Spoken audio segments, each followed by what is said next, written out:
Welcome to episode 9 of Dow's Your Way to Psychic Power. Previously, we looked at divining your guiding spirit, your guardian and other angels, and time travel dowsing.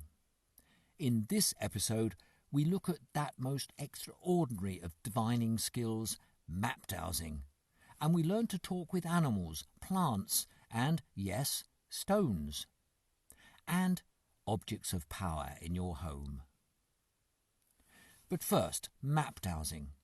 This skill is the first cousin of time travel dowsing. Map dowsing's using a pendulum to locate people, places or substances anywhere in the world without leaving your home. You encountered this in the foreword to these podcasts, which recounted the amazing experience of Dr. Elizabeth Mayer and her daughter's stolen harp. No one knows how map dowsing works, but it does. Ordinary dowsing can be explained as the mind tuning into certain magnetic fields or frequencies given off by physical objects. But map dowsing is more akin to a psychic reading, where the map acts as a device to focus the mind and the pendulum becomes a psychic amplifier. The map acts as a virtual representation of the city, town, country or terrain in which you need to find something. Learning this skill can achieve amazing results. At one end, a map can be a large-scale ordnance survey grid, or at the other, simply a sketch that represents an area, location, or even a room plan. Among other things, map dowsing skills can be used for prospecting for minerals and gemstones, space clearing and identifying noxious environmental energies, finding lost objects, people or pets, sighting a water well, treasure hunting, but not for personal gain at the expense of others, and evaluating a person or animal using a drawing as a surrogate. Map dowsing is mostly about locating things. Once you find them on the map or sketch, you can locate them in the real world. The technique is the same regardless of what you're seeking. There are several common methods used for map dowsing, and here are a couple of the basic ones which you can try. After focusing your mind on your target, clearly visualizing it, slowly slide a ruler or something with a straight edge from left to right across the map or sketch, asking your dowsing tool to indicate when the leading edge of the ruler hits whatever it is you're seeking. Then draw with a pencil a line from top to bottom of the map. Then do the same exercise, but this time moving the straight edge from top to bottom of the search area, and again ask your dowsing device to tell you when you've reached the target. Where the two lines cross is your location. A variation of this method is to run the ruler from opposite corners. Another technique is to ask your pendulum to swing towards the target and follow this direction until the swing changes to a circular movement. One dowser I know has made himself a miniature L-rod which points at the location as he moves it around the periphery of the map. When it locks on to a definite direction, he slowly follows the line until the rod swings to one side. As I said, the whole concept of locating something by dowsing a map or picture seems beyond weird, but it works. One of the most dramatic examples of map dowsing is attributed to legendary dowser and inventor of the world's most complex dowsing tool, Vern Cameron, who died in 1970. In 1959, during the Cold War, he was written to by U.S. Vice Admiral Morris E. Curtis, who clearly had in mind the possibility of gaining a military advantage over the country's adversaries. In his letter to Vern, Admiral Curtis said, I'm advised you believe you may be able to tell the location of all submarines in the world's waters and their nationalities by a technique which is called map dowsing. The Admiral then suggested Cameron demonstrate his prowess, quotes, at a place of your choice on the west coast. Cameron accepted the challenge with alacrity and proceeded to shock his military audience by identifying the whereabouts of every single US submarine on a world map. He then went one step further to do the same with the Soviet submarine fleet. He was subsequently sent home by tight-lipped officials and only found out belatedly that his passport had been rendered invalid and he'd been designated a security risk and therefore banned from leaving the country. Let's move on to another extraordinary aspect of dowsing, talking with animals. No, you're not about to become the children's fictional character Dr. Dolittle, who could speak to animals in their own languages. But yes, with your dowsing tool, you can connect mind to mind with your pet companion. And this is how you do it. Put one hand on your pet to make the connection between your energies, and use the other hand to control your dowsing device. Probably the pendulum is the most appropriate, but you could use an L-rod. Remember, for results that are terrific, it pays to be specific, so be very careful how you word your questions. Your biggest challenge will be to adopt a really neutral mindset, because you're likely to feel emotional about your animal. Adopt a detached interest. Separate your emotions from the job in hand. Try to think as you douse, I don't know and I don't care. I'm open to whatever the answer is.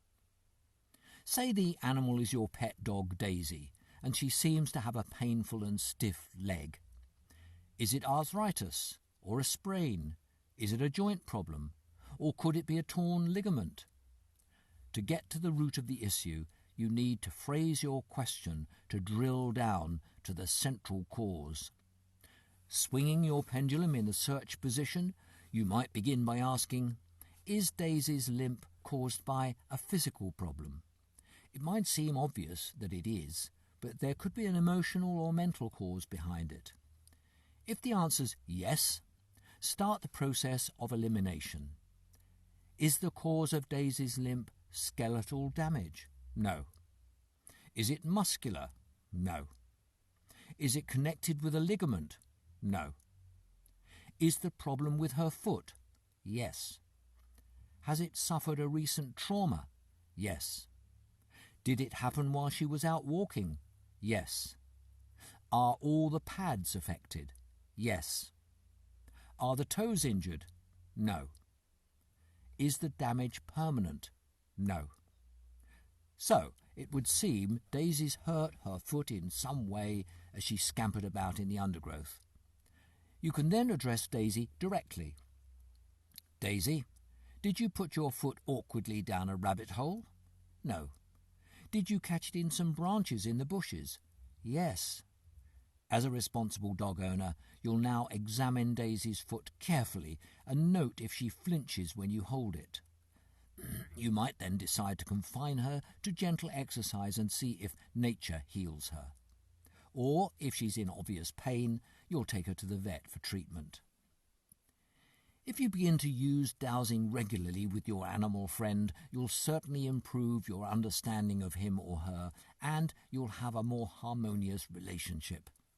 You may save money too if your dowsing tells you it's not serious and will correct itself if treated lovingly at home. As with animals, you can talk with plants too. Just because they don't scamper about and appear to respond only to environmental conditions doesn't mean that they don't have a kind of intelligence that you can tap into. In fact, former FBI employee Cleve Baxter Jr. caused a sensation in America when he proved that plants could read his mind.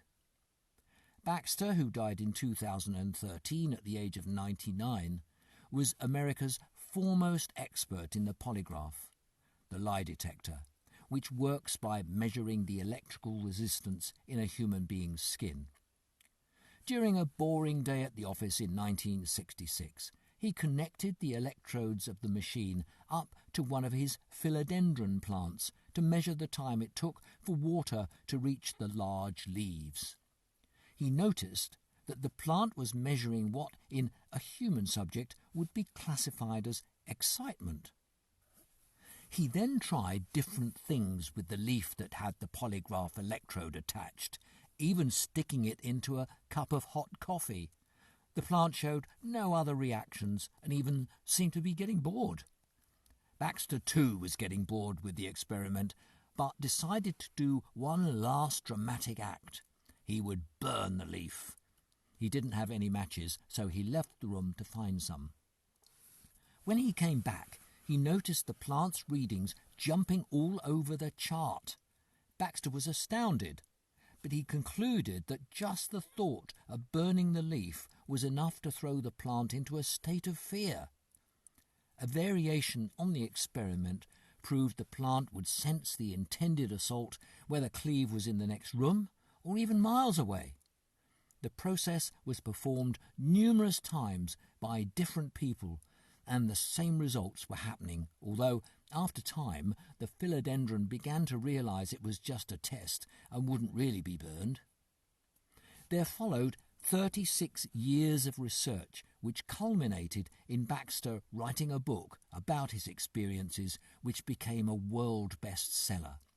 He'd termed a plant's sensitivity to thoughts primary perception, and entitled his book Primary Perception, Biocommunication with Plants. Perhaps an even more important revelation that emerged from Baxter's later experiments, which he details in the book, was that it's not only plants that respond to our emotions and intents. So do severed leaves, eggs, fertilised or not, yoghurt, and human cell samples. He found, for instance, that white cells taken from a person's mouth and placed in a test tube still responded electrochemically to the donor's emotional states, even when the donor was out of the room, out of the building, or out of the country.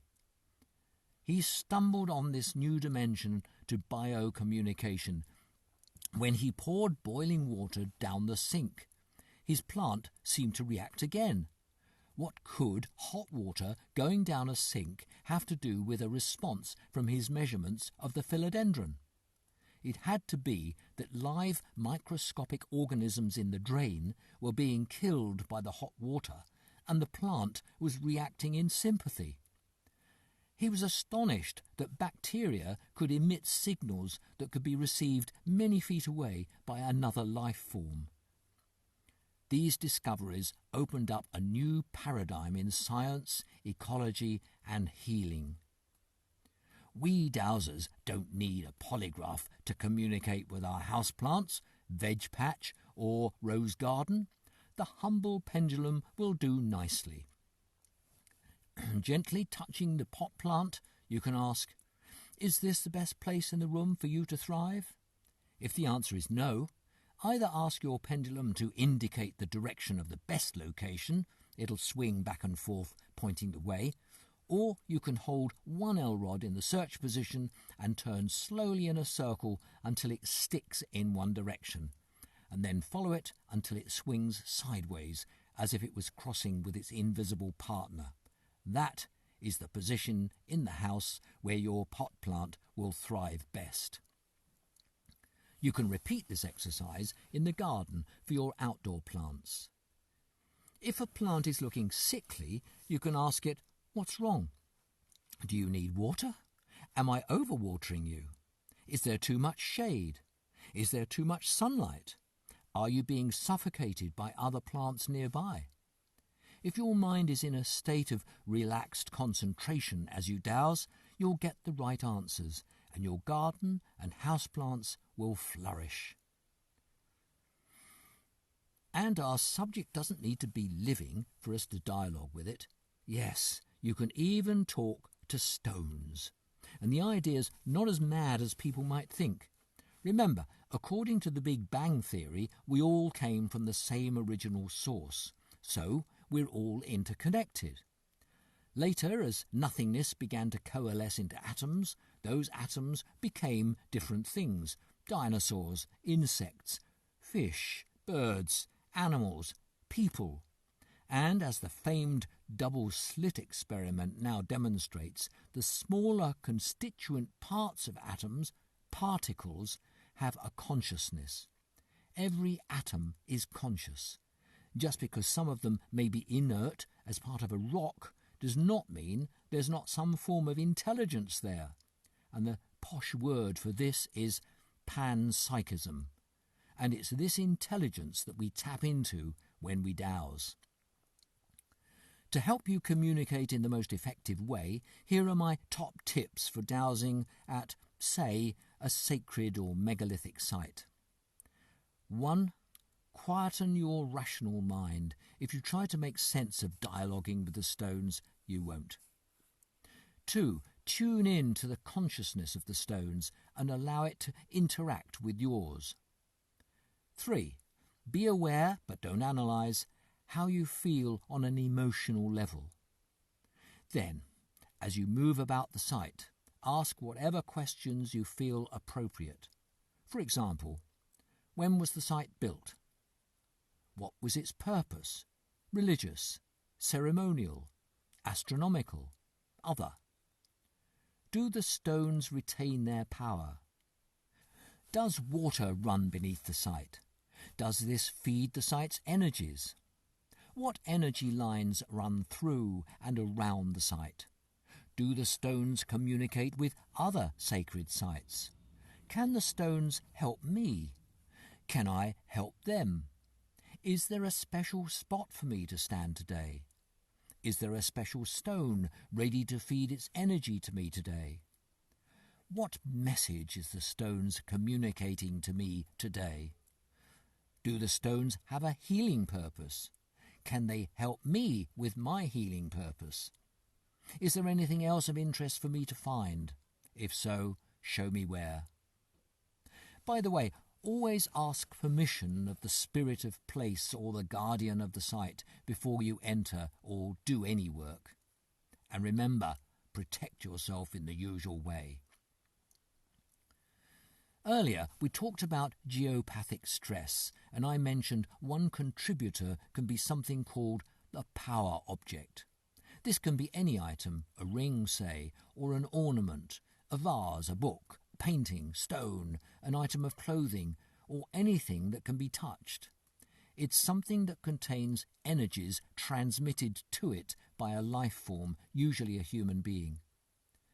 Gifted psychics, known as psychometrists, can read the information held by the object, sometimes hundreds of years after the information was impressed on it. Sometimes the energy held by this power object is malevolent and can infect a home or office with bad vibrations, causing bad luck, illness, disharmony and unhappiness. I had a telephone call from a woman who'd been beset by pains in her stomach for no apparent reason. Her doctor had sent her for tests and all proved negative. In desperation, she called me to see if I could dowse what the problem was. I did, and then asked her, "Have you recently brought an item into your home that wasn't there before?" "No," she replied, "nothing at all." My pendulum told me there had been something, so I asked her if she was sure, and to think back. "Oh," she eventually said, "there is this antique ring I bought at an auction a few weeks ago. I'm wearing it now." I asked her how long ago her pains had started, and it turned out they had begun shortly after the auction. So I dowsed again. "Take the ring off, put it into a drawer, and see what happens," I suggested. A few days later, she rang to say the pains had cleared up completely. The previous owner of the ring had unwittingly transmitted the signature of her suffering onto the ring, and it was being picked up by the later wearer. I then remotely cleared the resonances, neutralising the ring's energies. The woman moved to Scotland and, as far as I know, had no further health issues with her stomach. Coming up in episode 10, how do power objects become power objects? And how your body can tell you who is lying to you. Don't forget, if you can't wait for the next episode, all the stuff I'm covering here is in my book, Douse Your Way to Psychic Power, available on Amazon or any online retailer. See you at episode 10.